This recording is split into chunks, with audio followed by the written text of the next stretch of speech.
proyecto de ley, como ustedes han visto, lo que está buscando es tratar de discutir el tema de la infiltración de dinero oscuro, digamos, dentro.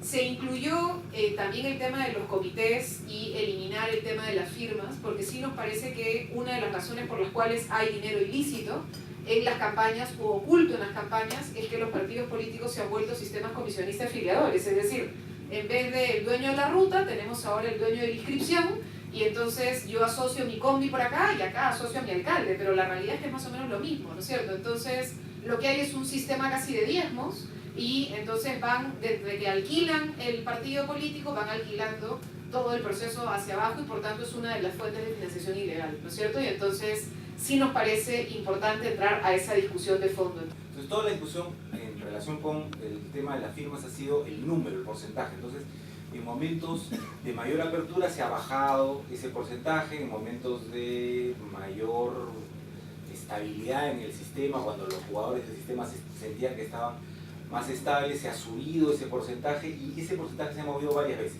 Disminuir los costos a través de prohibir la contratación también me parece un camino interesante. Se tomó en México y con muchas críticas y con una serie de lecciones aprendidas ha funcionado. Es el modelo, como ha dicho la presentación, que se utiliza en México, se usa en Brasil, se ha discutido en Ecuador, se ha discutido en Argentina, es el modelo europeo en general. Entonces no es ninguna novedad, no es una cosa sacada de la manga, es una cosa que tiene una experiencia, y yo creo que va en el camino correcto. Bien, ¿cómo se rompe esa conexión directa entre donante y receptor de fondos? El mejor modelo que encuentro supone la intermediación de financieras. Financieras, que en este caso son en realidad fundaciones, ¿verdad? Porque se supone que no deben tener fines de lucro. Pero la fundación, el uso de fundaciones en la intermediación de las donaciones de campaña tiene dos ventajas. Uno, primero, consiste en que crea una verdadera muralla china, porque creo que alguien no lo entendió en nuestro medio, pero la muralla china supone que uno no ve al otro, que haya un interpósito en el medio que vincule las identidades. Bueno, pues una fundación debería poder mantener en reserva los donantes y el peso específico de sus donaciones respecto a aquel que usufructa los resultados del fideicomiso formado a través de las reglas de ese tipo de entidades. Lo segundo es que una fundación permitiría resolver el problema constitucional de la posición del oficial de cumplimiento dentro del partido político. Porque si no fuera así, el oficial de cumplimiento estaría dentro de la fundación, no necesariamente dentro del partido. La tendencia legislativa en el Perú tiene dos alertas, ¿no? La primera es la última reforma del año pasado lo que ha hecho es reducirle competencias a OMPE y crear algunos tipos de posibilidad de cruce de información con UIF que finalmente no son tan útiles.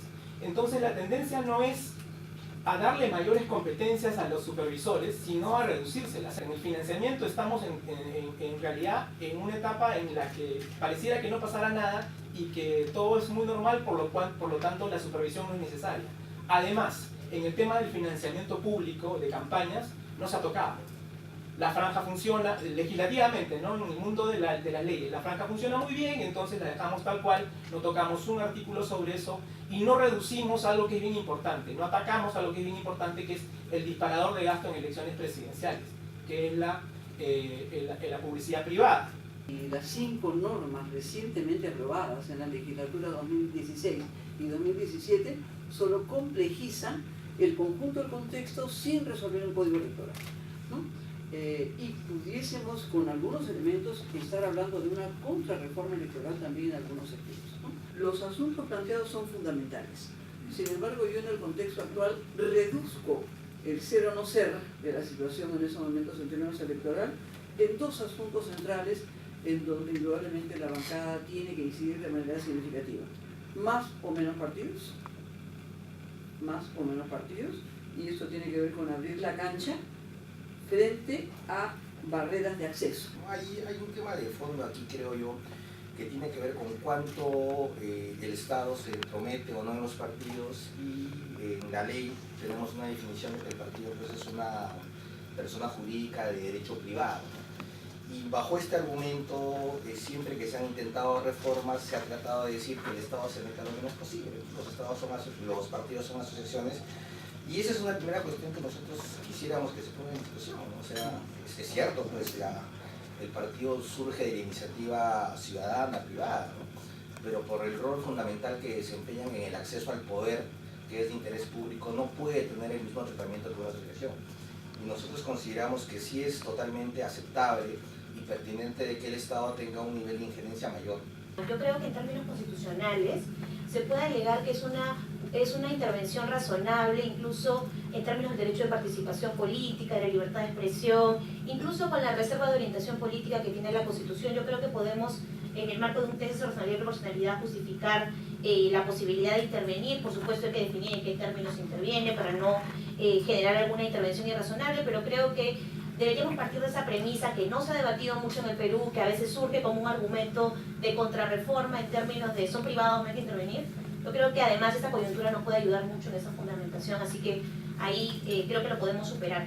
Hay algunas cosas que se han dicho que no están en el proyecto, porque el proyecto no es un código electoral, evidentemente, y por tanto hay un montón de temas que no están. Varios no están porque están pendientes en la comisión. Todo el tema de reforma vinculado a democracia interna es algo que tenía ya algunos proyectos de ley. De hecho, uno que al final nosotros no presentamos porque ya había presentado, por ejemplo, Justiniano Pasa, que tenía que ver con la participación directa del Jurado Nacional de Elecciones y OMPE en todo el proceso electoral, no como apoyo externo, sino manejando el proceso electoral, que es algo en lo que estamos nosotros totalmente de acuerdo, digamos, ¿no? Ese punto no se discutió en la Comisión de Constitución y quedó pendiente. Entonces, es parte de los temas que ya tienen algún proyecto de ley presentado, pero están pendientes de debate, ¿no? Entonces, una cosa que se puede hacer igual es volver a presentar otro proyecto para ahondar, digamos, en la necesidad del debate, pero lo cierto es que hoy ya existen por lo menos 2 proyectos, si no me equivoco, que tienen que ver con la democracia directa y con la discusión sobre la participación del Jurado Nacional de Elecciones y OMPE de manera no como una asesoría técnica, sino involucrados en el propio proceso.